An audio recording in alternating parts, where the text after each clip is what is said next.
Bueno, buenas tardes con todos los que están enlazados ahora a la transmisión de este foro sobre la infodemia, la desinformación en la crisis sanitaria. Quiero, a nombre del Consejo de Comunicación, darles una cordial bienvenida, un agradecimiento profundo también por confiar en lo que estamos haciendo desde el Consejo y particularmente ahora a nuestros panelistas, el agradecimiento también porque se suman a un esfuerzo que desde el Consejo tratamos de hacer en función de garantizar la libertad de expresión, de garantizar los derechos de comunicación, enfrentar también una crisis sanitaria que, redundando, es nuevamente un problema mundial y que también al problema de la comunicación ya existente se suman adicionales eventos. Gracias a Carmen Andrade, gracias a Cristian Espinosa, al doctor Jaime Breil, a la doctora Verónica Yepes también por su ayuda y su esfuerzo, y estamos seguros que este evento en esta tarde va a ser muy productivo y va a salir como queremos nosotros, como queremos los que estamos interesados en la comunicación. Digamos, aquí hay unas líneas de introducción mínimas y básicas. Yo creo que frente a lo que estamos viviendo, lo que se vive en el país, lo que vive el mundo, con este tema de la pandemia del COVID-19, también conocida como coronavirus o un tipo de coronavirus, también las naciones, los estados estamos enfrentando cada vez con más intensidad un fenómeno paralelo conocido como infodemia.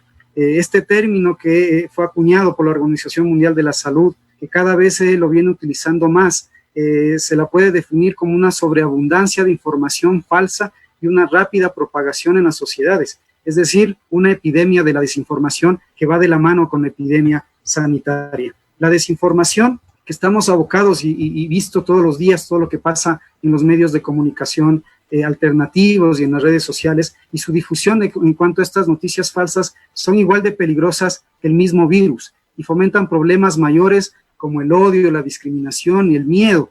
Yo creo que podemos definirlo ya casi como un terrorismo respecto a esto, por el pánico que busca generar en la población, que ya en sí misma tiene un problema en su angustia, en su aislamiento, en no saber qué pasa después del COVID, qué pasa después en la parte económica, etcétera. Y ante esto, las sociedades no solo que se enfrentan a esta crisis sanitaria y económica, sino que además entran en este estado de pánico y confusión que no ha tenido precedentes anteriormente. Y creo que es uno de los puntos importantes para tomar en cuenta en la justificación de buscar estos espacios de debate y de diálogo.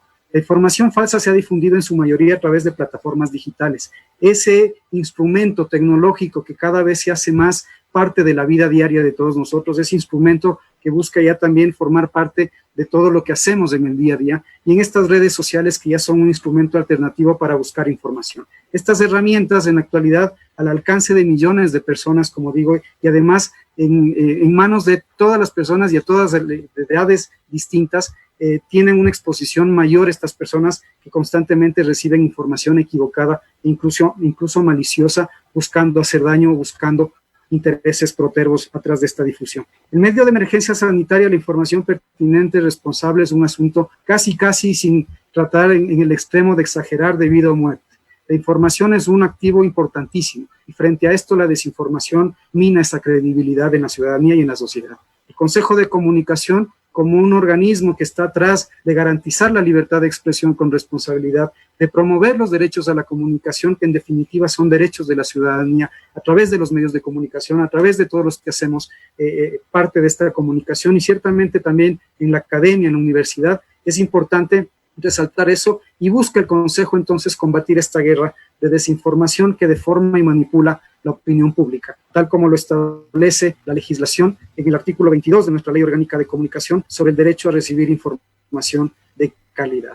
Combatir la desinformación, entonces, queridos amigos, que intenta esta manipulación y que muchas veces tiene intenciones políticas desestabilizadoras, es una tarea conjunta. El Estado, los medios de comunicación, los organismos de la sociedad civil, la academia y las audiencias debemos realizar un trabajo conjunto y enfrentar desde el conocimiento a este enemigo que avanza a pasos agigantados y que verdaderamente no sabemos ni siquiera cuál es su rostro.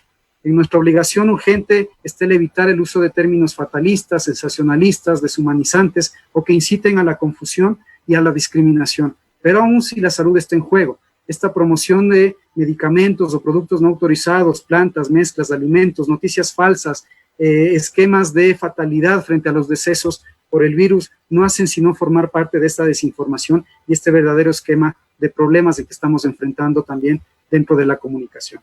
En base a esto, el Consejo se ha permitido plantearles este foro, plantearles este debate con gente de primer nivel, gente que desde sus áreas académicas, desde su ejercicio de la profesión, hacen día a día que esto funcione de mejor forma. Y hemos organizado este foro académico con ese objetivo, el de promover la reflexión a fin de encontrar acuerdos mínimos entre los distintos sectores, retroalimentar lo que el Consejo viene haciendo ya desde hace algún tiempo respecto a desinformación para mejorar el quehacer comunicacional en el país, como una forma de generar compromisos autorregulatorios, además, alrededor del ejercicio pleno de esta libertad de expresión, que es un bien fundamental en una sociedad democrática y en contextos tan delicados como los que vivimos en la actualidad.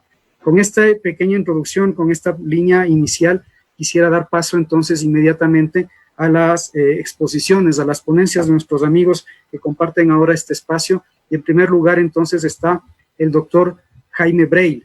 Nos va a hablar sobre la infodemia, la desinformación en la crisis pandémica y desafíos a otra realidad. Y me van a permitir hablar brevemente de su trayectoria vastísima en el mundo académico y en el mundo de la salud pública. Verdaderamente su hoja de vida es tan extensa que, con el perdón del caso y con las disculpas hacia el doctor Breil, lo he tratado de sintetizar. El doctor Jaime Breil es médico, es investigador ecuatoriano y uno de los fundadores del movimiento latinoamericano de la nueva salud pública, y ha impulsado la investigación en medicina social. Se graduó en la Universidad Central del Ecuador, además tiene un máster en Ciencias y Medicina Social por la Universidad Autónoma Metropolitana de México, tiene un segundo posgrado en Epidemiología y Estadística en la Escuela de Higiene y Salud Pública por la Universidad de Londres, y posee un doctorado en Epidemiología en la Universidad Federal de Bahía, en Salvador de Bahía, Brasil. Además, tiene un doctor honoris causa por la Universidad Nacional de Cajamarca y es profesor honorario de las Facultades de Medicina de las Universidades de Cuenca, San Marcos de Lima y de la Facultad de Ciencias de la Salud de la Universidad Autónoma de Santo Domingo, en República Dominicana. Fue rector de la Universidad Andina Simón Bolívar en unos momentos trágicos para la democracia en el Ecuador también, y supo defender la autonomía de las universidades. Esa parte no está en su hoja de vida, es una cosa que quiero yo resaltar como el que más admiró esa lucha, y es actualmente docente además en los programas de esa universidad en posgrado, en maestría y en doctorado, que tiene convenio con la Universidad de Columbia Británica. También ha sido profesor en posgrado en diferentes universidades ecuatorianas y también en universidades del extranjero. Y finalmente, dentro de sus líneas académicas, ha fundado y es director ejecutivo del Centro de Estudios y Asesoría en Salud y es presidente de la Comisión de Investigación del Sistema Nacional de Investigación Agraria. También tiene múltiples trabajos académicos que se los puede contar en libros y en artículos publicados en las mejores publicaciones, valga la redundancia, sobre salud pública y sobre investigación en salud social. Le doy paso, doctor Breil. Simplemente un aviso parroquial respecto a esto: cada ponente va a tener de 10 a 15 minutos, en la que posteriormente de todas las intervenciones daremos paso a una ronda de preguntas de los asistentes. Por favor, doctor Breil, nuevamente muchas gracias, la palabra es suya. Muchas gracias, Edison, muy gentil. Un privilegio el poder participar en esta importante reunión. Yo quiero agradecer dar un saludo a todos y a todas quienes siguen este foro virtual, y agradecer al Consejo de Comunicación por la invitación y el privilegio de compartir con un directo grupo de especialistas y amigos, colegas de respeto. El tema que voy a tratar requiere una premisa urgente. Es un tema polémico y creo que sin duda tenemos que cuidar que se lleve en términos académicos y desde esa perspectiva pueda abundar en lógicas y en razonamientos. En mi condición de epidemiólogo y de investigador en las ciencias de la vida, es mi responsabilidad ubicar con claridad el sentido y proyección de mi participación. El momento en que vive el país, el momento que vive la humanidad entera, es un tiempo histórico, un escenario de amenazas extremas. Creo que no exagero, amenazas extremas que se ciernen sobre la vida y el futuro tanto de nuestra sociedad como de la propia humanidad. Estas amenazas son 3 procesos que quiero destacar, que son devastadores y son interdependientes. Son 3 expresiones resultantes del modelo de sociedad y de civilización que tenemos, que se nos ha impuesto, que están minando aceleradamente el presente y futuro de la vida y que son un producto demostrado del más agresivo periodo de un sistema económico rapaz, concentrador de riqueza y excluyente. Esta es una base material malsana desde el punto de vista epidemiológico, que se agrava por una cultura de un individualismo radical. ¿Cuáles son estas tres expresiones que me preocupan y donde se ubica en ese conjunto la pandemia? Es primero esta eclosión de un ciclo de pandemias, no es una pandemia, siendo la del COVID la que descolla como la más peligrosa, la más expansiva, pero es un ciclo de pandemias del siglo XXI, así las he estado trabajando. Segundo, el desate y aceleración del cambio climático, y un cambio climático catastrófico que es negado a veces desde algunas instancias que demuestran un claro analfabetismo científico. Y tercero, la creciente y exponencial reproducción de desigualdad social. Entonces, ciclo pandémico, cambio climático catastrófico y crecimiento exponencial de la desigualdad social es un cóctel mortal que tiene frente a sí la humanidad y el país y sobre lo cual tiene que salir de la emergencia y construir un futuro. El corolario y la responsabilidad para los foros académicos como este, de lo que acabo de decir, es que no estamos en una época de paños tibios. No es el momento para tolerar y hacerle el juego al devaneo de los políticos y las fórmulas funcionalistas de los tecnócratas. Estamos ante una encrucijada en que se juega la ética de quienes hacemos investigación, de quienes participamos en el debate académico sobre qué hacer frente a la crisis. Desde el siglo anterior, ante las catástrofes, hay dos caminos. El camino del aprovechamiento del shock y del temor social como instrumento para el asalto lucrativo en las catástrofes, como lo ha explicado en sus diferentes libros últimos Naomi Klein, y como cartada en ese caso de cargar sobre los escuálidos hombros del pueblo el costo de la salida y volver luego de la crisis a algo peor. El segundo camino, que es el que nosotros defendemos y por el que estamos trabajando, es el camino de un pacto social transparente y justo, para aprovechar la crisis como oportunidad para una reforma social y técnica que empiece a mitigar y corregir dichas tres amenazas importantes, tres amenazas ante las cuales obviamente la comunicación y la información juega un papel absolutamente importante. Yo no soy un especialista de la información, sino un investigador de la salud crónicamente afectado en mi quehacer científico por la carencia de un sistema de información y comunicación en salud idóneo. Y esto se vuelve realmente dramático en estos momentos de la pandemia. La OMS propuso esto de considerar a la desinformación un virus y hablar de una infodemia, que la define como difusión descontrolada y rápida de información falsa a través de las redes, noticias, memes que alimentan creencias sesgadas, incrementan controversias, crean estados de confusión, etc. Y que, según la OMS, se contrarresta según de medios rigurosos de noticias contrastadas, ciudadanos preparados para discernir y control, plataformas como WhatsApp de los envíos masivos de troles. Pero yo voy a ampliar un poco este concepto y para eso cito lo que la Real Academia Española define como desinformar. Desinformar como dar información intencionalmente manipulada al servicio de ciertos fines. Creo que esa es la acepción que está más cargada en la definición de la OMS. Y segundo, algo que yo quiero enfatizar es dar información insuficiente u omitirla. En la espasa, desinformado es el ignorante, el desconocedor, el manipulado o el confundido. Estos son categorías y conceptos de acuerdo a estas acepciones de desinformación que nos exigen ampliar el campo de la infodemia, la noción de infodemia. Si de lo que estamos hablando no solo corresponde a la acción delincuencial, terrorista de inventar con dolo, sino a las acepciones de hacer ignorar, manipular, generar o contribuir al desconocimiento cuando hay medios para no hacerlo, entonces la desinformación abarca y afecta otros aspectos claves del derecho a la información. Y la infodemia es más grave aún. En el campo de la ciencia el asunto es muy claro y muy complejo.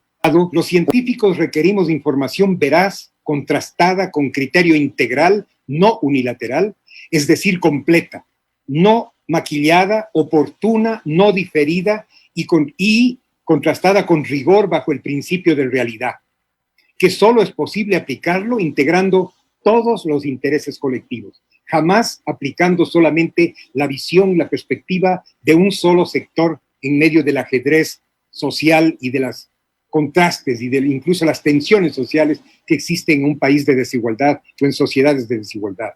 Siguiendo con la metáfora, la infodemia entonces abarca otras cepas del virus de la desinformación. La OMS ha descrito una cepa del virus, pero yo voy a hablar de otras cepas del virus de la desinformación. Virus de desinformación no surge solamente de una intencionada distorsión, llamémosle delincuencial, terrorista podría decirse, tipo troll, pues el virus tiene un origen y dispersión estructural en 4 mutantes. Desinformación con motivación delincuencial, es la que estábamos trabajando, delictiva. Desinformación política de incidencia sectaria, cuando un sector impone a través de una construcción interesada, sesgada de la información, su propia visión de la política y su propio interés político. Desinformación implícita en la estructura, esto es importante, no intencionada, no con vocería expresa, sino a través de la estructura misma del funcionamiento del sistema de comunicación e información por estrategia de gobernanza. Gobernanza que puede ser la nacional, puede ser sectorial, regional, institucional, lo que fuera.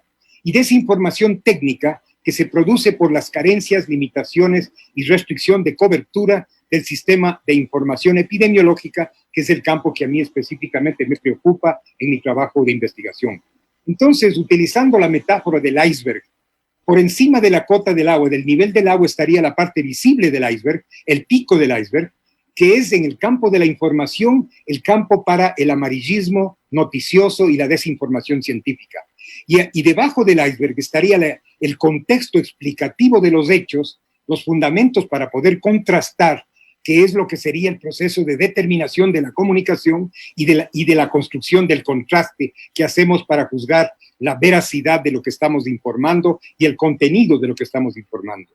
En el siglo XXI estamos viviendo un contexto donde se genera la infodemia en todas sus expresiones.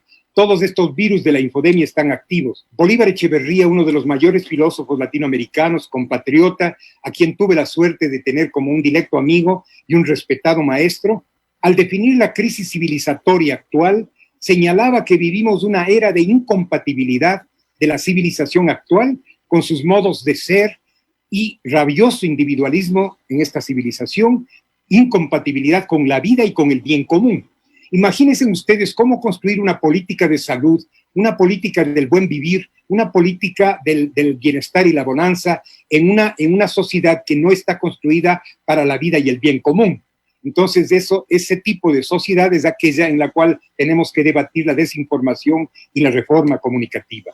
La pandemia es una de las 3 expresiones, como he dicho, de derrota del bien común. La pandemia viral, una de las pandemias de este ciclo pandémico, junto con el cambio climático y la desigualdad extrema, son parte de este conjunto de expresiones, de encarnaciones finales de una operación desenfrenada, de una base material tecnológicamente acelerada por el uso codicioso de la tecnología por parte de grandes consorcios, de grandes monopolios, de grandes gigantes empresariales que se respaldan en su reproducción en una civilización radicalmente individualista, desentendida, tecnocrática, de una política secularizada sin valores y la configuración de espacios sociales que para servir al interés privado. Entonces nosotros tenemos que profundizar obviamente una visión distinta y entender que también aquello está ligado a una lógica patriarcal y colonialista que no se ha disipado en el mundo ni en América Latina tampoco. Acaba de publicarse hace un par de años en Estados Unidos un trabajo muy, muy potente de contenido y de simbolismo, que es este libro escrito por un economista norteamericano que se llama La maldición del gigantismo, en inglés The Curse of Bigness. En esta obra explica cómo el crecimiento descomunal exponencial de los grandes monopolios que controlan todas las formas de extractivismo petrolero, minero, agroindustrial, farmacéutico, de las empresas noticiosas, etcétera, etcétera, que es el crecimiento descomunal, crea una complejización que lleva irremediablemente a la corrupción interna y externa de este sistema. Pero también dice interna, cuando dice que la danza de los millones que pasa por frente de estos funcionarios, de estos CEO que manejan millones de dólares por minuto, es lo que está generando una codicia que es estructuralmente generada. y que es lo que está por detrás de lo que está pasando en el mundo por la apropiación exponencial de los recursos más valiosos para la vida. Es el escenario histórico en que eclosionan dos fenómenos interrelacionados que acarrean consecuencias muy serias para la salud.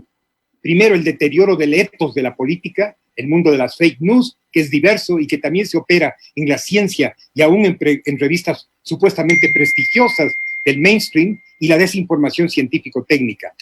Entonces, voceros del área económica nos dicen ahora que tenemos que entrar en 3 fases para salir de esto hacia el futuro. Resolver esta fase de emergencia, pasar por una fase de invernación, reconociendo que somos un país sin defensas, sin ahorro, sin capacidad tributaria mayor, sin acceso a la economía internacional, una fase de reboot, de reseteo, que demanda un acuerdo cooperativo concertado. Óigame bien, acuerdo cooperativo concertado. El requisito sine qua non de un acuerdo cooperativo concertado es una comunicación profunda, transparente, integral, de buena fe, jamás manejada desde el interés de una sola parte de la sociedad, peor aún de los sectores más poderosos de la misma. Y pasar luego, dicen, a una fase de reforma estructural. Yo estoy de acuerdo con esa gradación siempre y cuando cada una de esas fases no se resuelva sobre el hombro de los pobres y no se resuelva tampoco sobre la base de una información limitada, sesgada. La fórmula suena bien, pero exige condiciones de una absoluta transparencia y de una gobernanza legítima y justa. Dicho escenario tensiona complejas condiciones de comunicación e información pública, donde hemos vivido más de una década de mala calidad del gasto público, de corrupción, que ha creado una cultura de descreimiento, el peso de una filosofía neoliberal que ha permeado en empresarios y planificadores, la comunicación de gobierno sometida a manipulación con fines de gobernanza, la pérdida de una brújula ética de muchas universidades sujetas a las presiones del financiamiento empresarial, activación de guerra mediática en redes como salida y el virus comunicacional letal que es la información incompleta, sesgada, vertical, política y económicamente condicionante, no participativa, no democrática, no intercultural. Entonces, necesitamos sin demora una plataforma comunicacional público-social, intercultural y verdaderamente democrática. Entonces, los pueblos del mundo ahora están reflexionando y mucha de esa tensión y de esa angustia se vuelca en las redes y a lo mejor en algunos casos se convierte en trolaje, en desinformación. Los ciudadanos del mundo están diciendo, por ejemplo, ¿cómo es que las estrellas del deporte ganan millones al mes bajo la industrialización del deporte, mientras en la salud pública los profesionales apenas sobreviven y hay fondos escuálidos para organizar, como en este caso, una defensa ante la pandemia? ¿Cómo es que los grandes inversionistas ganan millones de dólares mientras los salarios se mantienen congelados o decrecen? ¿Cómo es que en el 2019, 2.150 billonarios del mundo acapararon una riqueza que equivale en valor a la que poseen 4.6 billones de seres humanos? ¿Cómo es que una empresa gigante avanza en privatizar el agua de consumo humano pagando 2 centavos por 4 litros de agua de concesión pública para embotellarla y vender esos mismos 4 litros en $10? ¿Cómo es que se ha permitido el monopolio de medicamentos e insumos estratégicos para la salud mientras la gente muere sin acceso aún por fuera de las pandemias? ¿Cómo es que hay líderes mundiales que, haciendo gala de profundo analfabetismo científico y general, niegan el cambio climático y la gravedad de la pandemia? ¿Por qué los medios no han posicionado esos procesos letales en primera plana y los han difundido para fines de la formación integral de las personas? O dando un salto a lo local, ¿cómo es que en estos días de pandemia a la investigación periodística haya dado un perfil tan bajo a eventos de explícita irresponsabilidad y arrogancia de sectores sociales de poder, mientras nos llenan de imágenes sobre el caos institucional que afecta a los pobres, impedidos de dar humana sepultura a sus seres queridos? Porque no está organizado el sistema de información y comunicación de salud de tal manera que podamos los técnicos disponer en tiempo real de datos. Nosotros estamos sedientos de datos, pero de datos adecuados, oportunos, consistentes, regionalizados, que nos permitan entender las zonas de vulnerabilidad y no nos permitan simplemente ver estadísticas del pico del iceberg. Entonces, ahí está ese otro gran virus de la infodemia. En fin, son preguntas que nacen circulan en la ciudadanía y que ponen el dedo en esa otra dimensión de la infodemia que deberíamos analizar sin demora. Lejos de cualquier distorsión o interés político, estoy lejos de aquella actividad, mi vida es exclusivamente de una ciencia militante por la vida, hablando simplemente desde la ética de la vida justamente, yo le digo a este foro con frontalidad, hablemos de infodemia, sí, combatamos la delincuencia y la manipulación cibernética, sí, pero demos un baño de verdad a la comunicación e información, recuperemos el principio de la realidad. Ese es el mensaje que yo les doy y es mi llamado a una respuesta urgente del Consejo de Comunicación. Y en lo específico de mi campo de investigación, en el país tiene que producirse una transformación radical del sistema de información e inteligencia epidemiológica. Un giro de 360 grados para alcanzar una informática de tiempo real, oportuna, de sólida base territorial, con data sólidamente posicionada, social y geográficamente. Sin esa herramienta vamos a navegar como un velero en tormenta, sin brújula y sin carta de navegación.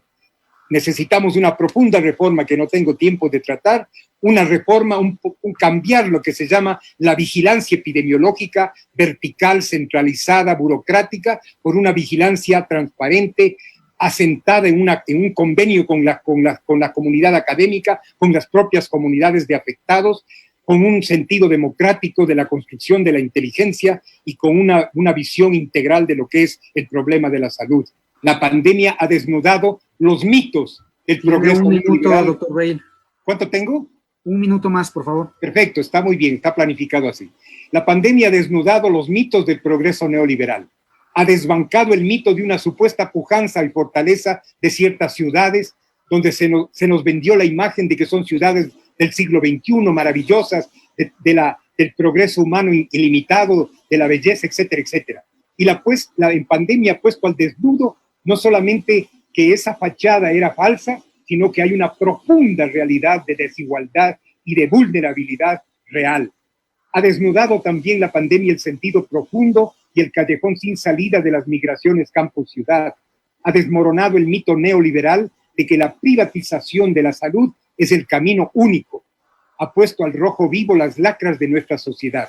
Preguntémonos entonces, ¿qué tipo de comunicación e información debemos construir para el futuro? Muchísimas gracias y cuídense mucho. Muchísimas gracias, doctor Jaime. De verdad, lo que nos dice, lo que nos llama la atención, lo que nos jala las orejas a todos los que estamos dentro de este país y dentro de las funciones y dentro de los ejercicios profesionales, realmente es lo que va a hacer crecer las realidades respecto a la comunicación de esta epidemia. Muchísimas gracias, doctor Braille, por su ayuda y por su brillante exposición.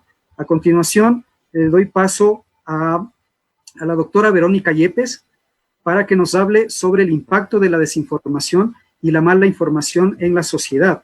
También me voy a permitir leer brevemente sus referencias personales. La doctora Verónica Yepes Reyes es decana de la Facultad de Lingüística de la Pontificia Universidad Católica del Ecuador. Es doctoranda en Medios, Tecnología e Interacción Social por la Universidad del Sur de Dinamarca. Tiene un máster en Investigación y Docencia de la Comunicación por la Pontificia Universidad Católica del Ecuador y también un MBA en Comunicación Multimedia con summa cum laude por la Universidad San Francisco de Quito. También ha sido consultora jefe en Banco Mundial, en National Parks and Reserves del Ecuador. Es profesora agregada en la Pontificia Universidad Católica del Ecuador en la Escuela de Comunicación y Carrera de Artes Visuales. Ha sido oficial de comunicación en el CONDEM Ecuador. Ha sido también oficial de comunicación y relaciones internacionales en la red Manglar Internacional, International Latinoamérica and the Caribbean Mangrove Network, y ha sido responsable de la comunicación en Fundecol. Sus líneas de investigación es el imaginario emergente de justicia social, las organizaciones del tercer sector, la defensa del ecosistema manglar y sus pueblos ancestrales, la sociedad en red, comunicación de las organizaciones del tercer sector, y en pedagogía crítica, organizaciones del tercer sector en la sociedad en red. La palabra es suya, doctora Verónica Yepes. Muchísimas gracias, Edison, por la invitación. Muchísimas gracias a todos los que nos están escuchando ahora y a todos los panelistas. Es una grata experiencia estar junto a todos ustedes. Ha sido muy interesante la ponencia del doctor Breil.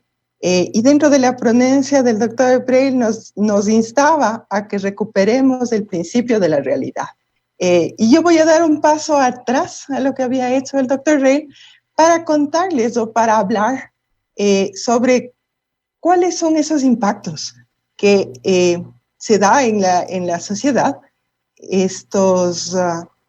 toda la infodemia que vivimos, la desinformación y la mala información. Entonces, como les decía, yo soy profesora de la Universidad Católica y ahora soy decana de la Facultad de Comunicación, Lingüística y Literatura. El doctor Toro me quitó a la comunicación dentro de mi facultad, pero está ahí y está la literatura también. Cuando nosotros hablamos de la desinformación y la mala información, de pronto pensamos en este tema de la infodemia. Y como les decía, como soy profesora, voy a regresar y retomar el tema del que había hablado el doctor Toro cuando iniciamos esta reunión. El término infodemia sale con muchísima fuerza en la Conferencia de Seguridad de Múnich, que fue el 15 de febrero de este año. Y ahí ellos nos decían que no estamos luchando únicamente contra una epidemia, que estamos luchando contra una infodemia. Las noticias falsas se propagan con más rapidez y facilidad que el propio virus y son igual de peligrosas. Y entonces saca la Organización Mundial de la Salud, la OMS, saca este cuento para niños que se llama Mi héroe eres tú, que es un cuento infantil contra el COVID-19. Y dado que se trata de la Organización Mundial de la Salud, pues obviamente este cuento está en varios idiomas. Ya después Carmen nos hablará de cómo la comunicación se vuelve global, y así que no sigo en el tema, pero la idea es que esta es una pandemia y por tanto este es un problema que lo estamos viviendo todos quienes estamos ahora aquí. ¿Pero qué propaga la infodemia, no es cierto? Y eso es a lo que yo quería llegar. En España usan esta palabra que se llama bulo. Así como el doctor Breil, yo también me voy a referir a lo que dice la RAE. Y el bulo es una noticia falsa propagada con algún fin. Nosotros normalmente no lo llamamos bulo, pero eso es, ¿no? Nosotros más bien usamos la palabra fake news, que son farsas, falsedades.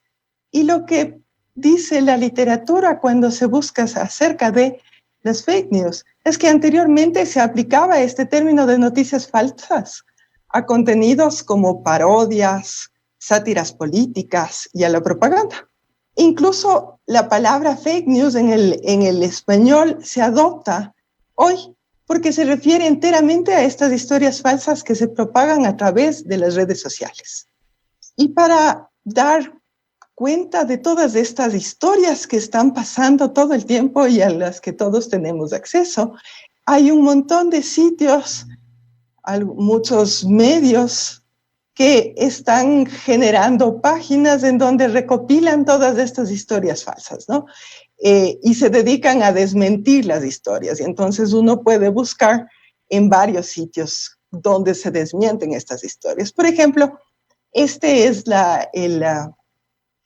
el periódico en España. El grupo EITV tiene esta página en donde recopilan todas las historias falsas. Y entonces estas historias falsas son develadas, como antes hacían con los magos, cuentan cómo hicieron que estas noticias parezcan tan reales que creemos que son verdaderas y nos arriesgamos a difundirlas nosotros también. Pero esto de las noticias falsas no es algo nuevo, no nace con el Internet. Las noticias falsas nacen desde hace un montón de años. Y quizás la noticia falsa que es más reconocida a nivel mundial es la Guerra de los Mundos, que se transmitió en la CBS en Nueva York en 1938. Es el clásico de Orson Welles que hizo esta adaptación junto con el grupo de teatro Mercury, en donde contaron esta historia en la radio como que fuese una noticia. Y entonces muchísimas personas, muchísimos radioyentes se sintonizaron, no sintonizaron la radio al principio, en donde se explicaba que esta era una adaptación de la obra hermano, se me ve. de la Guerra de los Mundos, y por eso pasó, y por eso sí, causó conmoción entre todo el mundo, ¿no? Entonces, esta fue como una gran fake news que había salido en ese entonces. En ese entonces se dijo que fue una parodia, ¿no? Que era algo que había pasado. Y 11 años después, la Guerra de los Mundos se da aquí, se da en Radio Quito. Y en Radio Quito pasa exactamente igual que en los Estados Unidos. Lo interesante, y por eso decía que después, cuando Carmen tenga oportunidad de hablarnos de esta globalización, veremos cómo es gracioso, porque se da después de 11 años en idénticas condiciones que en Nueva York, y causa la mismísima conmoción o más grande dentro de la ciudad de Quito. Hay un artículo muy, muy bueno del periodista Freddy Zambrano del Universo, está colgado todavía en el internet. Lo sacó el año pasado, el 12 de febrero, que se celebraban los 70 años de cuando se quemó el edificio del comercio en Quito por culpa de esta noticia, ¿no? Y entonces las personas se creyeron tanto esta historia que se volcaron a las calles, ¿no? Y es interesante lo que decía aquí, por eso había sacado este extracto de la noticia, en la que habla que el presidente de la República de ese entonces, Galo Plaza, hablaba sobre la posibilidad de reglamentar las nuevas audiciones de radio para que no vuelva a suceder algo así. Y es lo mismo que estamos viviendo ahora, pero en otra plataforma, ¿no? Las plataformas en línea, entonces, en su momento, la radio fue la fuente primordial de información de todas las personas. Pero hoy en día son estas plataformas de contenidos en línea, particularmente las redes sociales, que se vuelven la fuente noticiosa principal de un número creciente de personas. Es este canal de comunicación en donde la desinformación se ha consolidado con muchísima fuerza. Y entonces por eso es que ahora estamos hablando de las plataformas en línea, pero no es un fenómeno que se da con el Internet. Este fenómeno existió en con otra magnitud quizás, pero el fenómeno existía como tal. Ahora, ¿cuáles son estas motivaciones para que se propaguen las noticias falsas? Dos autores, el uno estadounidense, el otro canadiense, hablan sobre cómo se dan precisamente, cuáles son estas motivaciones, ¿no es cierto? Y por un lado, ellos hablan de unas motivaciones económicas, por otro lado, motivaciones ideológicas. Dentro de las motivaciones económicas, dice que las historias que son escandalosas y falsas se hacen virales precisamente porque, al tratarse de un escándalo, los clics que dan las noticias proveen de ganancias publicitarias a la persona que produce estas noticias. Entonces, se vuelve una fuente comercial. Pero yo no me meto a hablar mucho de esto porque Cristian lo explicará con muchísima más solvencia un poco después. También hay motivaciones ideológicas. La idea es que otras personas que generan noticias falsas promueven ideas particulares o promueven a personas a quienes apoyan, y lo que hacen es usualmente desacreditar a los contendores. Entonces la idea es que por un lado puede ser una cuestión económica, la razón para crear estas noticias falsas, por otro lado puede ser una cuestión ideológica.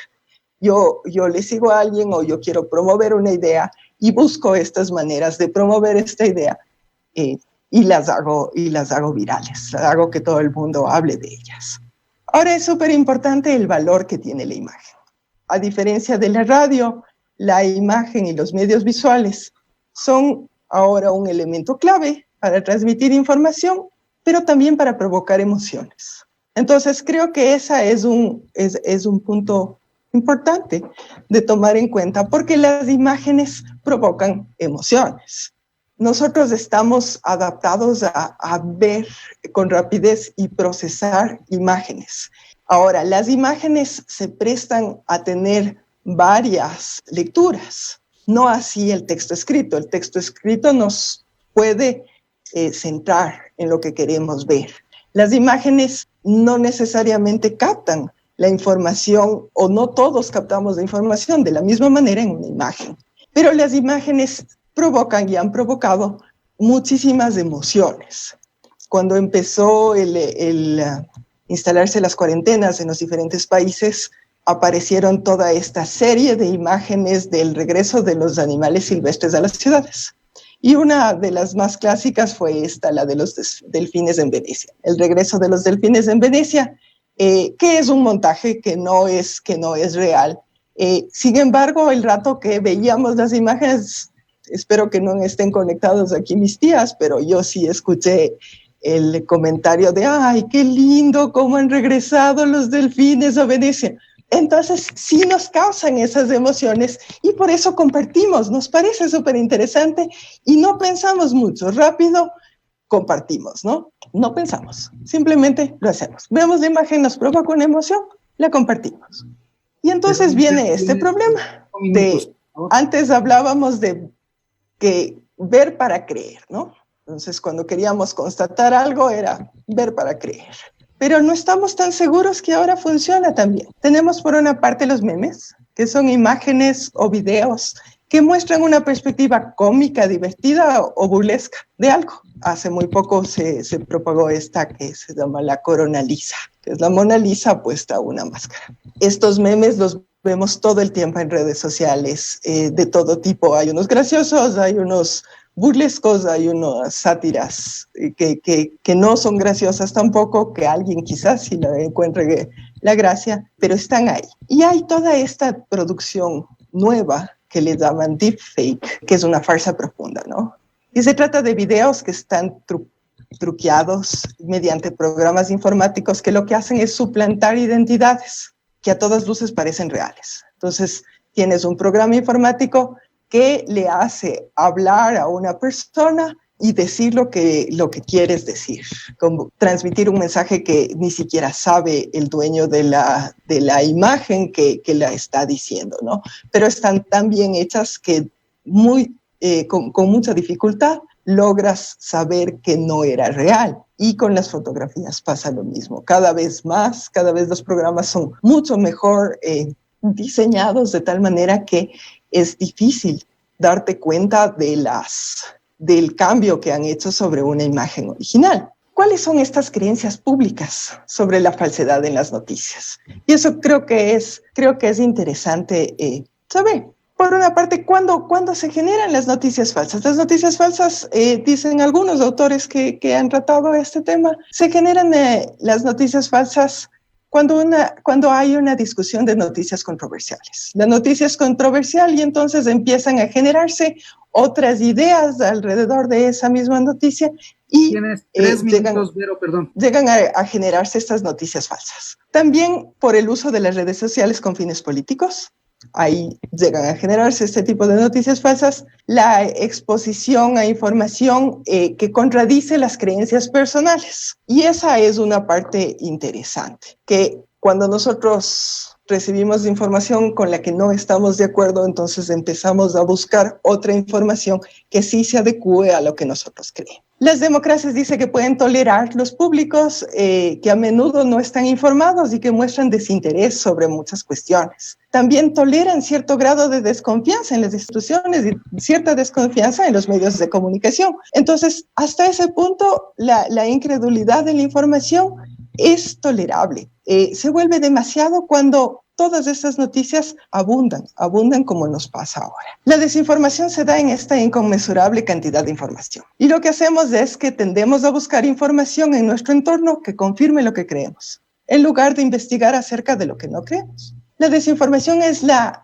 que confirma nuestro propio punto de vista y a menudo transmitimos esta información sin saber que lo hacemos. Entonces lo que hacemos es buscar algo que confirme lo que nosotros antes pensábamos, en lugar de buscar la información que esté en el aire. ¿Cómo se soluciona eso? Con el alfabetismo digital. Y esa es una gran pendiente que tenemos en nuestro país y que tienen casi todos los países, porque es un tema nuevo. El alfabetismo digital va más allá de solamente acceder a la tecnología, sino que implica una adquisición, por una parte, de habilidades digitales, el poder moverte dentro de estos medios, ¿no es cierto? Pero también unos modelos cognitivos que te permitan entender a lo digital como distinto a lo físico y presencial, y un involucramiento en las culturas y en las prácticas digitales. El alfabetismo digital implica, por ejemplo, identificar los bots. Bots es una aféresis de la palabra robot, que son estas cuentas falsas, seguidores falsos, ¿no? Se puede hacer una búsqueda inversa de imágenes para ver si esa imagen existía ya antes y se está poniendo en otro lado. Hay programas que buscan a estas cuentas falsas. También es posible buscar la metadata de las cuentas en redes y en las páginas parodia. Y hasta ahí es. Muchas gracias. No, muchísimas gracias a ti, Verónica. Realmente creo que nos ayudas un montón con los conceptos iniciales básicos para entender este problema de la desinformación. Dice Verónica que no es algo nuevo. Lo siguiente que nos toca entonces comentar y escuchar con gran interés es la ponencia de Carmen Andrade, que nos va a hablar sobre la globalización de la desinformación. La querida Carmen también tiene cosas interesantes que contarnos desde su experiencia, porque ella es comunicadora, ella tiene una licenciatura en comunicación social, en radio y comunicación política, es directora actualmente de la división de noticias de Noti Hoy en el grupo Radio Centro, ha sido consultora en planificación estratégica de la comunicación, ha manejado varias líneas de comunicación política en varios sectores del Estado, digamos, y ha sido autora también del libro Globalización, Convergencia o Polarización, y de varios ensayos y artículos relacionados con los procesos políticos en Ecuador y Latinoamérica. Bienvenida, Carmen, la palabra es tuya y muchísimas gracias. Muchas gracias, Edison. Realmente extraordinaria la capacidad de resumen de Edison, ¿ah? Así que le vamos a conquistar para los medios de comunicación a Edison. Realmente extraordinario. Felicito a Jaime, creo que nos dio unas líneas extraordinarias, poniendo en contexto todo este problema, un problema social. Gracias a Verónica también con la visión y la experticia que ella tiene con esta mirada de lo que ocurre en el mundo de la comunicación que implica la desinformación. Yo quiero justamente desde mi experiencia, desde el día a día en los medios de comunicación, desde las consultorías políticas, quiero compartir con ustedes esa experiencia, nada más con un apartado a propósito de la guerra de los dos mundos. Es un tema que yo lo he vivido mucho, no estoy segura y había que debatir si se trata de una noticia falsa, porque en el contexto en el que se genera la radiodifusión de la época, o la característica de la radiodifusión de la época, era justamente el radioteatro, por ejemplo. Era una radio viva, una radio, recordarán ustedes que la referencia histórica da cuenta que las familias se reunían en torno a ese receptor para escuchar las novelas, lo que ahora lo hacen en gran medida a través de la televisión o los otros medios. Así que, no sé, habría que debatir si se trató o no de una noticia falsa. Si es que le analizamos en el contexto de la época, parecería que no. Pero, bueno, ya decía Verónica, siempre existió información falsa. Ya lo decía también Edison, posiblemente desde que la humanidad fue humanidad. Pero la diferencia ahora está vinculada justamente con las redes sociales. Yo creo que a través de las redes, y esto ya nos lo hablará, esperemos que ya retorne la luz y esté con nosotros Cristian, un experto en esta materia, pero la información se propaga, se amplifica de una manera muy, pero muy rápida, con un añadido, que cuando hablaba Jaime de los sistemas de información, por ejemplo, dijo, estamos en una nueva época, en una época realmente diferente, en el que el periodista de campo, el periodista que está en ejercicio día a día, tiene que enfrentar un flujo informativo impresionante y el 65% de la población mundial se informa primero en las redes. Primero en las redes. ¿Qué tipo de información se genera en las redes? Ya lo vamos a ver. Yo advierto dos ejes fundamentales que a manera de diálogo, quizá para planificar mejor la exposición, le divido en las noticias falsas con una visión política, las fake news y las false news. Estos dos conceptos La una nos va a conducir a un hackeo de la democracia, porque ya lo vamos a ver, y la otra a un hackeo de a la ciudadanía. Ya lo han dicho tanto Jaime como lo mencionó Verónica, existe una incidencia muy grande en las redes, este papel disruptor que tiene la tecnología en el mundo, en este mundo globalizado, además de provocar estos cambios profundos que ha significado para la humanidad. Estamos hablando de cambios en todos los órdenes de la convivencia social. Hoy con la pandemia que estamos viviendo, creo que sentimos mucho más esos cambios que deben continuar.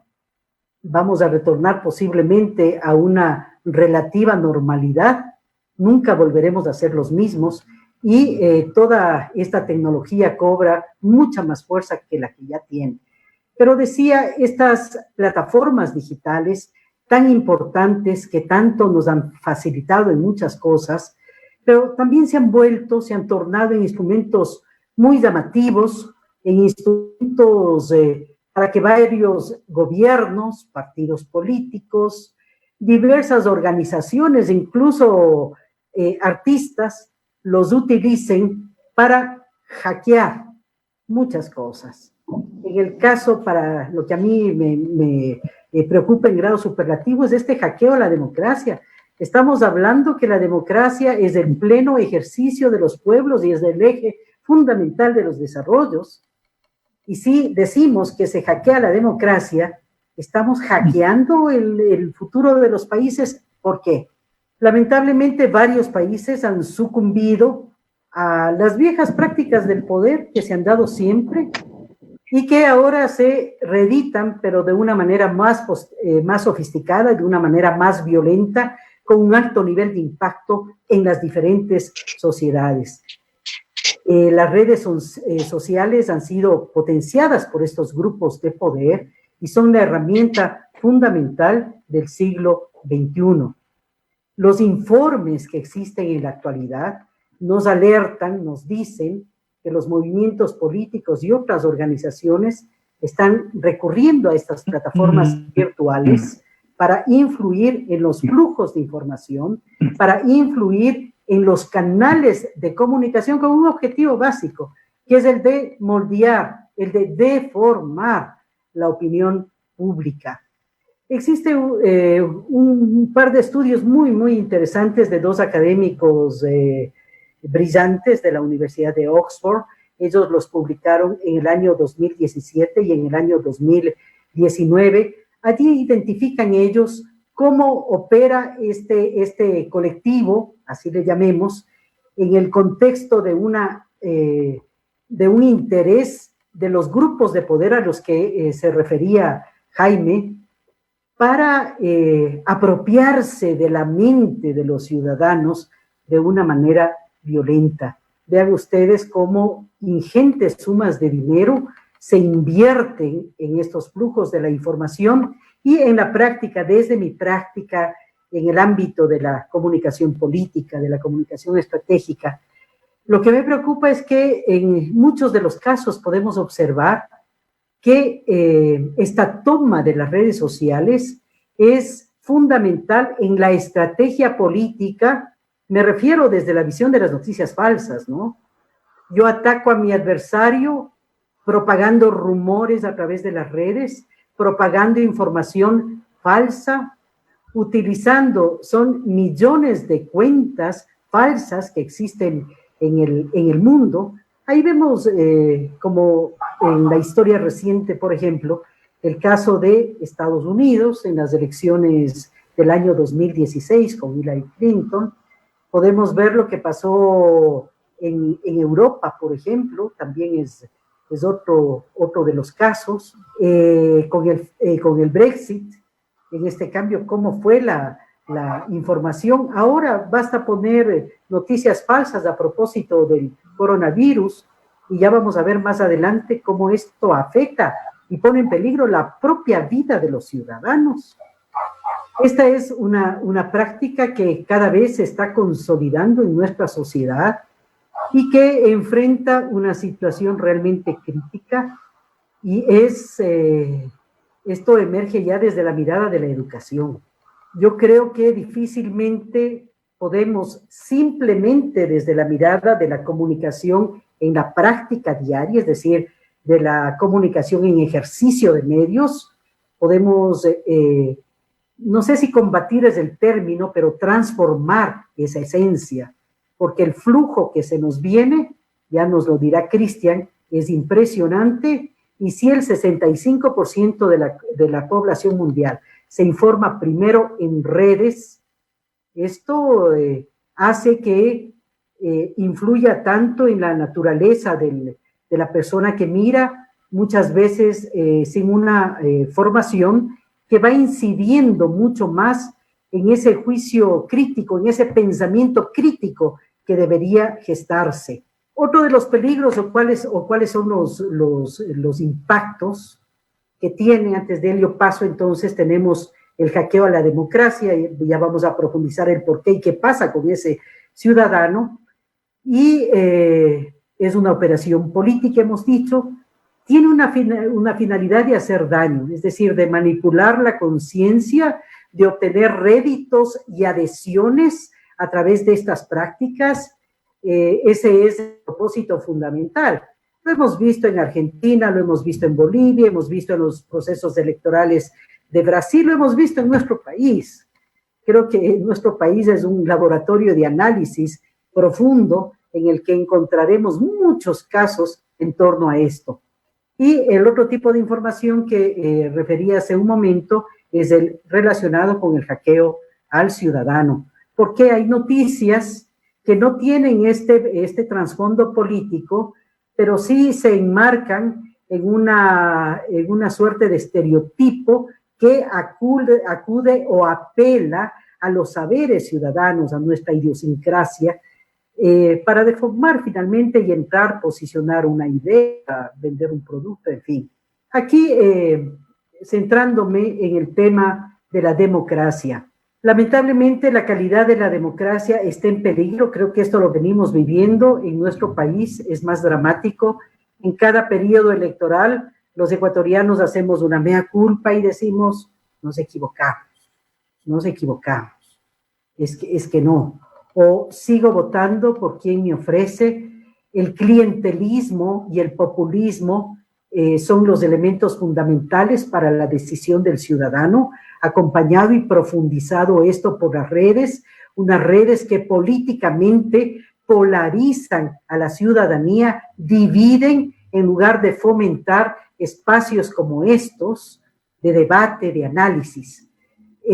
La calidad de la democracia se centra en ese pensamiento crítico del ciudadano, en una democracia participativa, en la cual, a través del ejercicio colectivo, emerjan esas propuestas sociales, que sea de abajo hacia arriba para construir los liderazgos colectivos que van más allá del gran Mesías que ha sido característico en nuestra política ecuatoriana, sino de ese liderazgo colectivo que construye el proyecto de país, que determina un mapa de ruta y nos dice hacia dónde vamos todos, con el concurso y la acción participativa de todos. Perdón, lamentablemente, Carmen, 5 minutos. Así de rápido. Lamentablemente, cuando hablamos de qué pasa en las redes, qué es lo que consume diariamente ese ciudadano, vamos a ver que si él no dispone de una información verdadera, si no dispone o no tiene la capacidad de comprobar esa información, se va a nutrir de esta información falsa y va a partir para sus decisiones, va a partir justamente en la toma de decisiones de esta información falsa. Finalmente, no distinguirá entre lo que es mentira de lo que es verdad. Esto va a ir afectando la confianza pública y la toma de decisiones. Es decir, la calidad de esa democracia se va a ver totalmente debilitada. Luego, en el hackeo ciudadano, ¿qué le pasa al ciudadano? Él pierde su pensamiento autónomo, lo que se convierte en una suerte de caja de resonancia, es una cámara de eco, porque viene la noticia falsa, la veo y la reproduzco. Hoy, por ejemplo, en la epidemia, A mí me consternó aquella noticia que decían que le estaban quemando a un ciudadano en la hoguera en la esquina, cuando conocemos que se requiere de un horno crematorio que es más allá de 800 grados centígrados y que tarda la cremación de un cuerpo humano alrededor de 5 o 6 horas. Y lo más triste es que muchos, incluso medios de comunicación, reprodujeron esta información que tenía un claro interés político. Y esto lo vamos advirtiendo. Hemos visto, por ejemplo, son alrededor de 195 informaciones diarias que con la pandemia el gobierno debe desvirtuar. ¿Cuánto distrae eso, la atención, los recursos del Estado tratando de desvirtuar la falsedad de estas informaciones con un objetivo político, lamentablemente? Todo este escenario va a afectar la confianza de los ciudadanos, van a ir perdiendo credibilidad. Y vean ustedes como de rebote también a los medios de comunicación. No quiero decir con esto que antaño y ahora hay medios de comunicación que también actúan en una línea o con un interés político. Yo creo que todos los medios tendrán una línea, pero hay que identificar lo que es opinión de lo que es comunicación. Pero aquí viene un aspecto que es fundamental. ¿Qué se nos viene? ¿Cuál va a ser la era de la posverdad? Si estamos levantando las nuevas teorías o el pensamiento, las líneas argumentales las estamos levantando en base a falsedades. ¿Cuál va a ser esa posverdad? La que estamos viviendo hasta ahora. Claro, ahora, ¿qué pasa con las redes? Tenemos una sociedad polarizada, creo que lo vivimos la década pasada con mayor violencia. Hay una alteración del estado de conciencia y vean ustedes que también caemos en una suerte de pereza intelectual, incluidos todos. No nos animamos a investigar un poquito, como decía Verónica, hay maneras de hacerlo, lo más fácil es reproducirlo. Entonces estamos creando quizá un mundo irreal en esa posverdad, que no va a ser posverdad, sino levantar en una mentira. Y hay cambios también de hábitos ciudadanos. A mí todo esto me preocupa porque estamos hablando de qué democracia, qué tipo de democracia estamos construyendo y hacia dónde vamos como país. Esto rápidamente, la pandemia y las redes, y hemos visto, se siembra desconfianza, y ya nos podrá decir nuestro querido Cristian todo lo de las noticias, pero vean ustedes en los hechos recientes de los últimos días, el 50% de noticias falsas sobre coronavirus en Ecuador se generó en México y en Venezuela. Estas fueron las fuentes de generación. El gobierno tiene que desmentir 195 noticias diarias. Ahí compartieron un video de los cadáveres en bolsas negras, creo que todas las vimos. Y este fue un video efectuado, si no estoy mal, Cristian, en Chile, en uno de los problemas con el terremoto en Chile. Y eso se posicionó como verdad. Y un comunicador, comentarista más bien destacado, lo hizo a través de su tweet. O estamos prestándonos al juego político o estamos en la práctica de este mundo irreal que estamos construyendo. Ahora, ¿qué hacer frente a esto? Yo creo que también desde los medios de comunicación en el tema del coronavirus, muchos medios en redes y en la comunicación convencional se utilizó términos, y aquí viene la afectación al ciudadano, que también le ponemos en jaque al ciudadano, con esto de el virus chino, el virus asiático. Perdón, Carmen, estamos en minutos suplementarios, por favor. Ya, concluyo entonces. Nada más adelante ya tendremos respuestas. Creo que esta es una acción colectiva, queridos compañeros, y hay que repensar todo en conjunto como sociedad. Muchísimas gracias, Carmen. Me disculpo contigo y con la audiencia. ¿No? El papel del moderador es el más ingrato y el más complicado. No quisiera cortarles las intervenciones a ninguno de ustedes. La verdad, solamente es por un tema de disciplina en el tiempo para poder tener un mejor momento de discusión. Muchísimas gracias, Carmen, por esa brillante intervención tuya.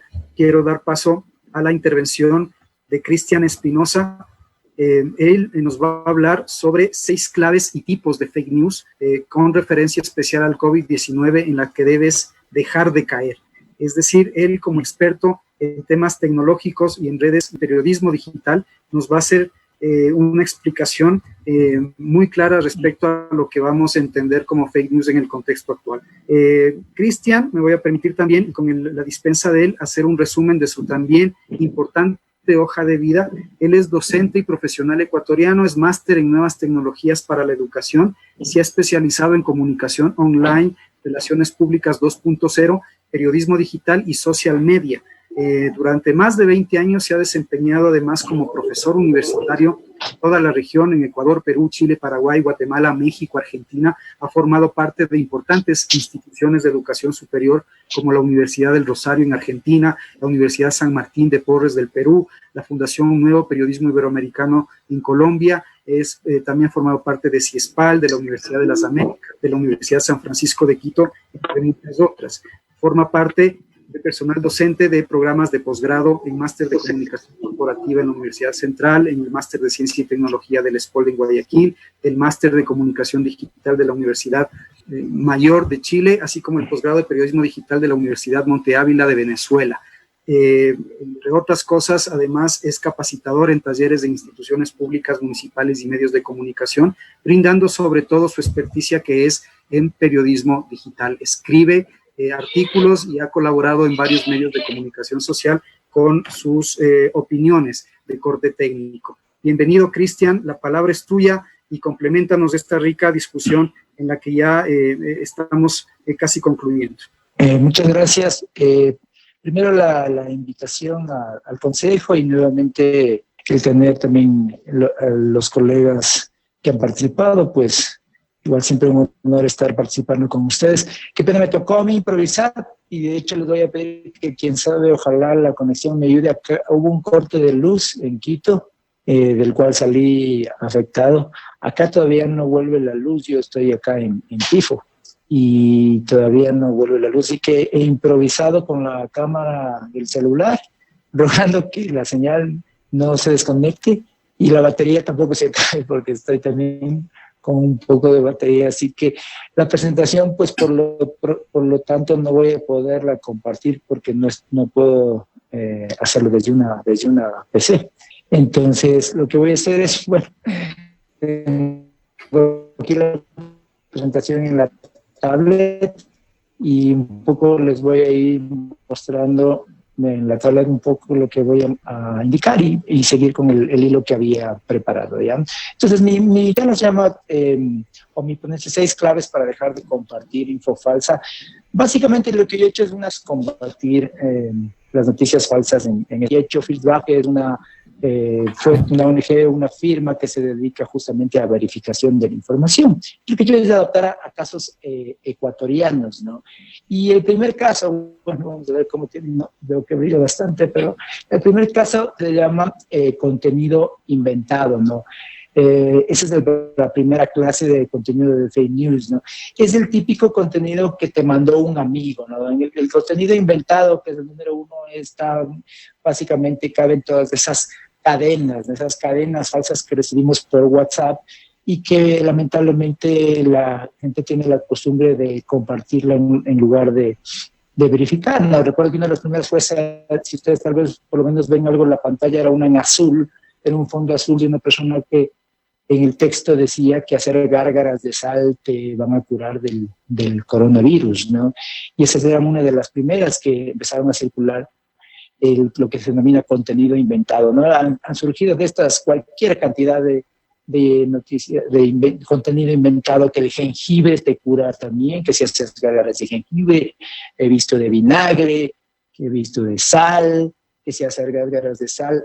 Hubo inclusive en contenido inventado, tal vez ustedes recuerden esta imagen, un doctor supuestamente peruano, que llegó a decir que en 7 días iba a curar la pandemia si hacías gárgaras de sal. Y entonces ahí es cuando viene que el contenido inventado, cuando viene detrás un experto, entre comillas, entonces hace que eso pues sea más difícil de detectar, porque la gente se confía del experto, ¿no? Y lo que pasó con este ciudadano peruano que dijo que en 7 días iba a acabar la pandemia con su cura. Una lección que dejó eso es, y que además expertos de la OMS han indicado, es que inclusive cuando hay un experto detrás, tú no puedes simplemente tomar lo que él diga y difundirlo si no lo cotejas con otros expertos similares. Eso para un periodista, además, sobre todo, ¿no es cierto? Porque un periodista podría tomar a alguien que haga un nuevo estudio y pues siempre antes de lanzar la noticia debería cotejarle con un experto parecido. Claro, eso la gente de común normalmente no lo hace, ¿no? Si ve un señor puesto su, pues, vestimenta de doctor, pues supone que lo que dice es cierto. Esta nota tuvo 304,000 veces compartidas, 34,462 veces compartidas. Y yo me acuerdo que me conecté con un colega del Perú, del comercio, y le digo, mira, le digo, ¿es esto? Le digo, ¿sí viste lo que está pasando con este señor peruano? Dice, no lo vi. Y él inmediatamente, claro, cotejó con expertos y sacó a las 2 horas la verificación de que no, pues que las gárgaras de sal no te pueden curar, y menos, ojalá o quisiéramos que en 7 días la pandemia se termine, pero esto ya fue hace más de una semana. Y por supuesto que no. ¿Ya? Entonces es el contenido inventado cuando viene de un experto. Yo siempre digo qué hacer, ¿no? Yo voy, en cada punto yo voy a tratar de decir qué podemos hacer. En este caso es muy fácil, para todas estas curas y todas estas recetas caseras que nos venden, hay que ir simplemente al sitio de la Organización Mundial de la Salud, basta googlear, poner OMS, y hay una sección de preguntas-respuestas en donde el OMS se da el trabajo de ir desmintiendo todas estas cuestiones. Ahí, por ejemplo, hay una pregunta que dice, ¿existen medicamentos o terapias que permiten prevenir? Algunos remedios tradicionales caseros pueden proporcionar confort, pero no hay pruebas que los medicamentos actuales puedan prevenir o curar la enfermedad. Así que de confort no van a pasar. Cada vez que ustedes vean en adelante que alguien les da la cura, pues vayan al sitio de la OMS y pásenles la captura para no caer en la desinformación. En el segundo punto está la conexión falsa. La conexión falsa la vimos en también una cadena de WhatsApp que decía que el COVID se confirma como aéreo transportado y que permanece 8 horas en el aire. Alguna gente me compartió y me dijo, Cristian, 8 horas en el aire, ¿qué va a pasar?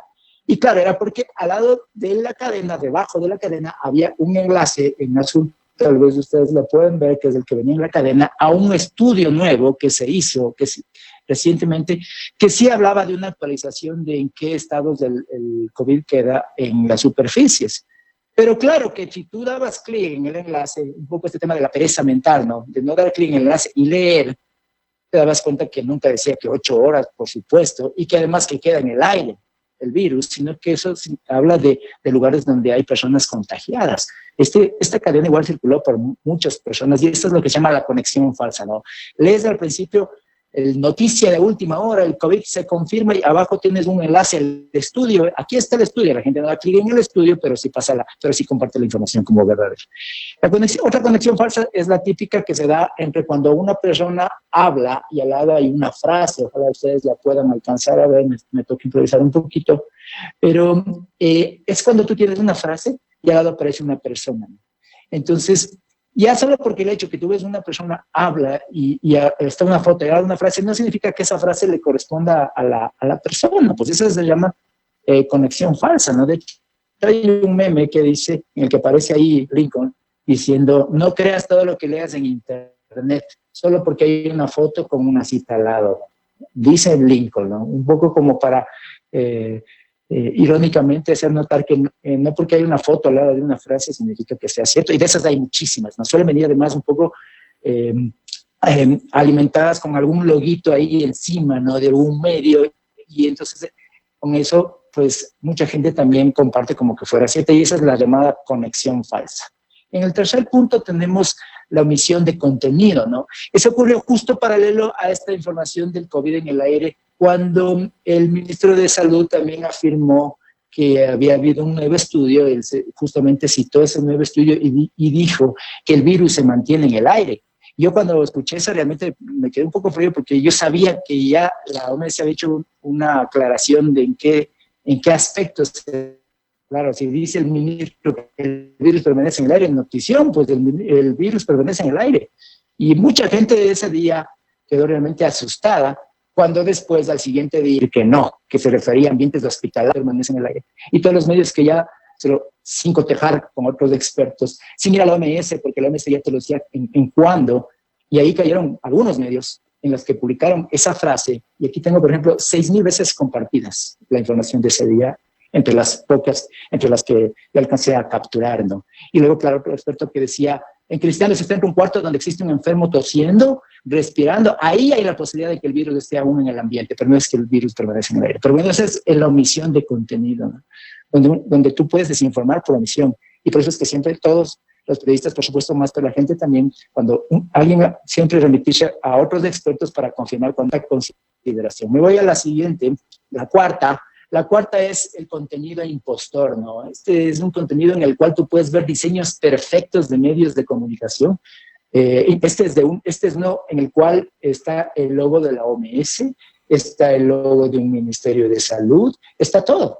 Pero claro, decía ahí, se ha descubierto que masticar quión retrasa y enlentece la replicación del virus en la garganta. Claro, tú ves esto y dices, inmediatamente voy a hacerlo y mire, lo comparto, ¿no? Entonces ahí, ¿cuál es siempre la recomendación? Pues igual, por más que te llegue una captura de pantalla a tu WhatsApp, lo veas en un medio, tienes que ir al sitio para ver si en verdad esa información, ese cartel, ese comunicado existe, y no conformarte simplemente por una captura, porque tenga un logo, ¿no? Hay muchas de estas de la Cruz Roja Ecuatoriana que supuestamente no estaba el logo de la cruz y decía, no salgas a cantar ni a aplaudir a los balcones. A mí me llevaron de Loja a decir que habían suspendido unos eventos en los que ese día iban a salir a aplaudir porque vieron esta información de que no había que asistir a los balcones, porque el virus permanece en el aire otra vez. Y tú que la Cruz Roja decía, ¿no? Claro, tú ibas al sitio de la Cruz Roja, pues no había nada de esto.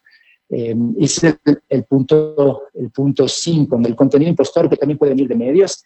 Este es de medios. Hay sitios, páginas web de Facebook, donde aparecen diseños de medios que ni siquiera tienen medios ni conocidos, ¿no? Es este caso de Mira la Plena, que es un sitio que, ¿qué será? Pero como tiene diseño de medio, la gente comparte cualquier cosa que circula por ahí como que fuera cierta, nada más porque tiene el diseño de un titular de un medio de comunicación. Y entonces ahí también tener claro que tenga el diseño de un medio de comunicación tampoco significa que sea cierta. Tienes que irte a la página del medio, a la cuenta oficial del medio y ver si es que ese titular existe, ¿no? Eso ocurrió con este, también ocurrió con uno reciente de 360 que supuestamente decía que hay 38,000 casos y claro, en la página 360 de Coavisa no había esa información y entonces el contenido impostor de medios. En el punto 4 de contenido impostor también están las promociones que últimamente han circulado, ¿no? Que el Supermaxi te da una oferta, que una pizza te da 2 por 1 y esas son estrategias de, en cambio, de contenido falso para poder sacar datos de la gente, ¿no? Y hay que tener mucho cuidado con esto. He tenido recientes muchos reclamos de gente que está recibiendo mails, tengan cuidado también, en los cuales le dicen, ya sé tu clave, ya sé tu contraseña, y ya está mucha gente tratando de estafar a gente, y nunca hay que contestar ni dar clic en este tipo de enlaces que te llegan de promociones falsas, porque es para robarte los datos. Y menos si te llega alguna amenaza, nunca contestar, porque últimamente te han hecho muchas denuncias de esto. Vamos al punto 5. En el contenido 4, ¿qué hacer? Y básicamente lo que hay que hacer cada vez que tú tienes este contenido impostor es denunciar, ¿no? Porque una cosa que a mí, por ejemplo, me preocupa es que hay veces que los medios desmienten, la propia SECOM también es falso, pero la nota queda ahí al aire. Es decir, a mí eso, no sé, me preocupa de que debemos crear también un ecosistema que empecemos también a denunciar estas informaciones que no se pueden quedar ahí, pues, todo el tiempo. Perdón, Cristian, tienes 5 minutos. Perfecto, estamos súper bien. Entonces, yo creo que ese es un problema, ¿no? No basta que solamente la SECOM o el medio respectivo lo desmienta, sino que deberíamos crear un ecosistema de medios, de verificación, académico, comunidades que entre todos denunciemos esas noticias y no permanezcan ahí como si nada. En Facebook hay muchas que, por más que ya les han desmentido, ahí siguen danzantes como si nada pasara, y hay que denunciar esas cuentas para que desaparezcan, ¿ya? Que igual también ocurre esto con ciertos colegas profesionales que se equivocan y luego ni siquiera borran el tweet, ¿no? Reconocen algunos, otros ni siquiera reconocen que se equivocaron. Y es súper importante reconocer también que te equivocaste, porque eso por lo menos algo hace ver que la gente reconozca si es que tuviste el error también, puede hacer que no haga mella tanto tu credibilidad, ¿no? En este caso, denunciar, ¿no? Porque cuando no denuncias, ahí está la A en mayúscula, así es como corren las noticias falsas, ¿no es cierto? Y el desmentido es una de ese tamaño, ¿no? Ese es el desmentido. Y por eso es que nosotros tenemos también que viralizar la verdad. Y no tenemos que conformarnos simplemente con decir es falso, porque igual ya se hizo daño. Y nosotros tenemos que buscar mecanismos para también viralizar la verdad, los desmentidos y también lo que está ocurriendo de cuando de estos desmentidos que es necesario también que se conozcan. Y bueno, y el punto 5 básicamente, creo que ya estoy con ello justo terminando bien, es no tengo dos más, fuera de contexto, que es cuando es una información que es real, pero es antigua, ¿no? Esto ocurrió con el caso de unos supuestos saqueos en Guayaquil, no sé si les pasaron ese video en el que se veía que estaban saqueando, y claro, era un video antiguo, ¿no? Pero hay mucha gente que cae por este contenido llamado fuera de contexto. Es real, pero es de antiguo, o es de otro lugar, o es de otro país, ¿no?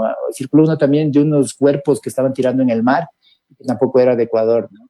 Y que también eso hizo ella en estos últimos días. Este video también circuló, era un video de una persona que se quería suicidar y le habían puesto el letrero Quito, ahí debajo, como si nada.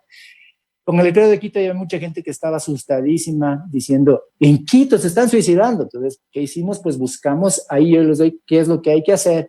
Y lo que hay que hacer es, hay que irse a Google, en Google, buscar Google Image Search, y en Google Image Search tú puedes hacer una búsqueda inversa, se llama, ¿no? Que tú puedes buscar alguna parte del video, la foto, para ver si no había salido antes, y Google te dice, esa foto corresponde al 2017 y es del Perú, ese video, ¿no? Inclusive con videos puedes hacerlo haciendo capturas de pantalla de parte del video para que Google te haga la búsqueda inversa, y así pues desmentimos de esa queda fuera de contexto. Por último, la parodia o sátira, ¿no?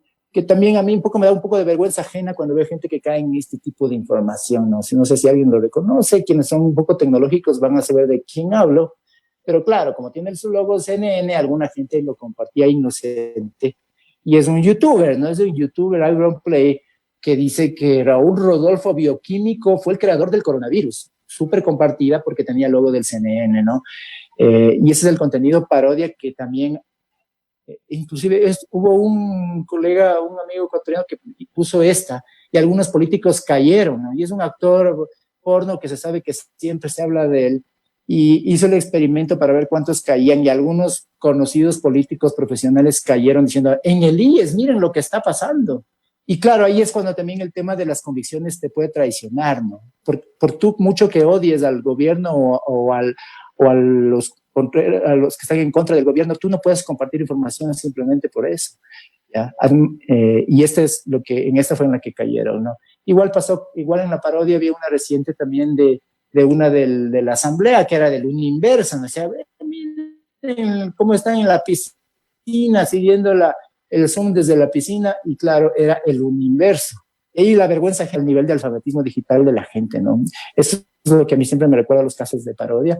Este fue del vicepresidente, una frase que decía, les diría cuál es la verdad, la cifra de contagiados, pero ustedes no están listos para esa conversación, que es un meme típico, ¿no? Me llamó la atención que la vicepresidenta tenga que desmentir un meme, ¿no? Eso también es una cosa que a mí a veces no sé hasta qué punto, pero que será que la presidencia le preocupa que los memes sean vistos como real, que hasta tuvo la presidencia que desmentirlo. Las tres lecciones que ya para terminar definitivamente que me dejan de todo esto, la una es que hay un precio cada vez que la gente comparte información falsa, ¿no? Y ese precio se llama credibilidad, ¿no? Y ese es el problema de cuando sobre todo eres profesional, en este caso más aún periodistas, ¿no? Porque cada vez que tú compartiste esa información como falsa vas perdiendo tu credibilidad. Lo segundo es que yo siempre digo que la salida a este tema de las noticias falsas y la desinformación es empezar a tener una actitud crítica, ¿no? Educación, no hay nada que hacer. Esa es la salida de fondo, ¿no? Hay un meme que un poco refleja esto, que dice, no lo sé, Rick, pero parece falso. Esa es una cosa que yo siempre también promuevo, ¿no? Si vas a recibir por WhatsApp mensajes reenviados, en vez de compartirlos, si no sabes si es cierto, ponlo en cuarentena, pero no hagas lo contrario. Creo que casi se me conectó y desconecta. Tengo 20% de batería con las justas. Entonces, en lugar de compartirlo, ponlo en cuarentena. ¿Por qué? Pienso que es mucho mejor que, pues, si no sabes si es cierto, aquí les paso, no sé si era cierto, pero les paso. O sea, eso es como irresponsable. O sea, eso es darle el gusto a los que hacen las noticias falsas. Porque el problema de las noticias falsas no está en que haya troll centers que las hagan, está en nosotros que los compartimos. Si nosotros no los compartiéramos, ellos no existirían. Y entonces yo creo que siempre por ahí, yo siempre voy a pensar. Y finalmente... tiempos suplementarios ya. Gracias. Y finalmente, entonces, si no sabes si es cierto, piensa antes de publicar. Y me quedo con una última frase que dijo recientemente Laura Sommer, que es de Verificado de Argentina, que de la mano de lo que yo comentaba, ella anteayer puso una frase con la que les dejo. Dice, reemplacemos el comparto por las dudas por las dudas no comparto. Muchas gracias. Muchísimas gracias, Cristian. También clarísimas las explicaciones de un tinte bastante práctico, ¿no? De poder darnos cuenta con un experto en la materia en redes sociales qué tipos, y ha hecho una tipología bastante interesante de estas fake news o de este esquema o de estos esquemas de desinformación. No, finalmente, reiterarles mi agradecimiento a todos ustedes, Carmen, Jaime, Verónica y Cristian, de verdad un abrazo de felicitación por lo que son ustedes, por lo que nos entregan académicamente al Ecuador. El baluarte de ustedes es importantísimo y también muchísimas gracias por ser parte de este evento, que lo único que busca el Consejo es ese puente entre la ciudadanía, entre los medios, entre la academia, para mejorar los derechos a la comunicación, garantizar su ejercicio y la libertad de expresión con responsabilidad. Muchísimas gracias. Desde ya les comprometo, no solamente en este tema de desinformación, en todos los que está manejando actualmente el Consejo de Comunicación. En los próximos días haremos otro encuentro sobre otro tema que también es fundamental en la actualidad, que será protección de periodistas. Y en todas las líneas que mientras estemos en este puesto, trataremos de buscar lo mejor para que la ciudadanía vea realmente garantizado ese principio fundamental de la democracia. Sí quisiera también permitirme, con sus disculpas, agradecer y felicitar a mi equipo de trabajo. Muchísimas gracias por ese apoyo del día a día, porque sin eso no se puede trabajar a la distancia, es más complicado todavía. Yo casi que tengo que sentarme a esperar que el trabajo maravilloso que hace mi equipo se logre sin hacer mucho. Así que muchas gracias a ese equipo tecnológico, a ese equipo de comunicación, a la parte técnica, por hacer esto posible y ver si es que efectivamente podemos seguir creciendo en esto. Les agradezco también a todos quienes nos escucharon en estas casi 2 horas y media de trabajo fructífero, de ideas brillantes. Voy con muchas ganas de seguir actuando cosas. Sé que les voy a proponer a mi equipo ser, en base a lo que he escuchado y lo que ustedes nos entregaron, muchas ideas para poder mejorar esto. Muchas gracias y aquí termina la transmisión de este evento. Muchas gracias. Hasta luego.